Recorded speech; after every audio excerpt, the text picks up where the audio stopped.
Hi, my name is Alex, and I'm a counselor here at Stop Abuse in Family Society.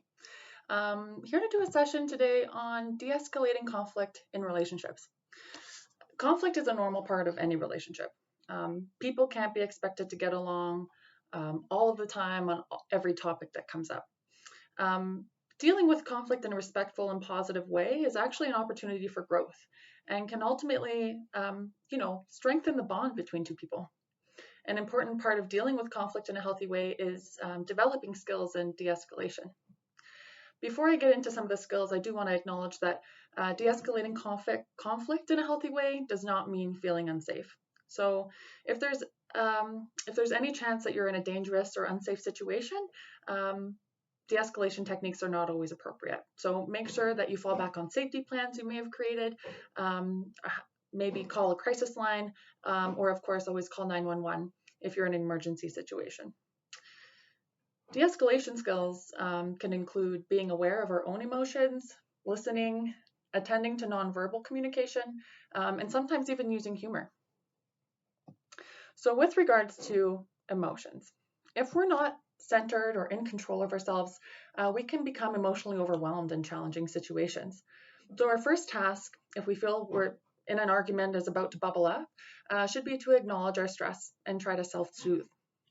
Often one way to do this is through using all of our senses. So a technique that some people find helpful is naming 5 things you see, 4 things you hear, 3 things you can touch or feel, 2 things you can smell, and 1 thing you can taste. And that's kind of a grounding technique, so we're aware of what's happening in our body.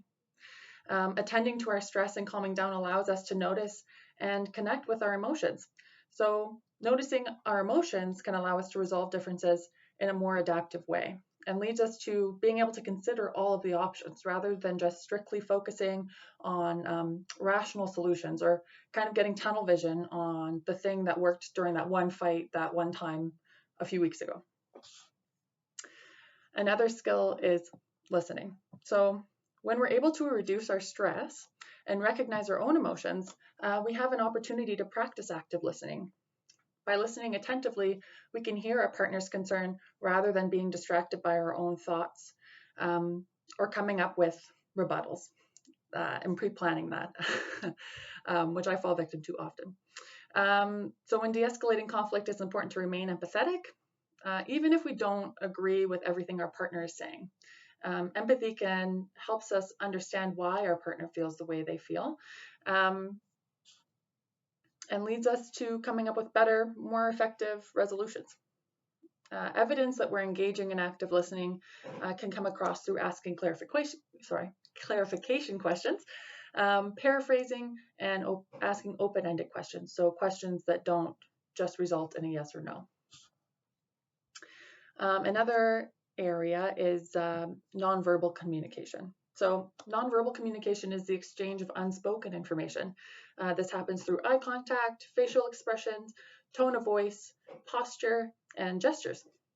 When conflict arises and we're in a safe space and able to feel centered, we can notice our partner's nonverbal communication more effectively. But in addition to this, we can also recognize our own nonverbal communication. De-escalating nonverbal communication includes relaxing our shoulders, which I should take note of right now, taking on a calm tone, maintaining enough personal space, and perhaps even having a concerned expression, and not pointing at each other. That's one I need to remember too. Finally, humor. Humor can often reduce tension and reframe problems. So, of course, we would only use humor in a situation where we are safe. We also want to make sure that we're laughing with the other person, not laughing at them. Bringing humor into the situation can offer an opportunity for greater connection and intimacy as well. So, conflict is normal, especially during these times of limited outside activities and staying safe at home. But also, by doing that, we're kind of up in each other's space 24/7 these days. But hopefully these are a few techniques that can help in de-escalating some conflict, and hopefully one of them comes to mind the next time you feel that an argument is starting to bubble up. Thanks again for stopping by. We'll see you next time.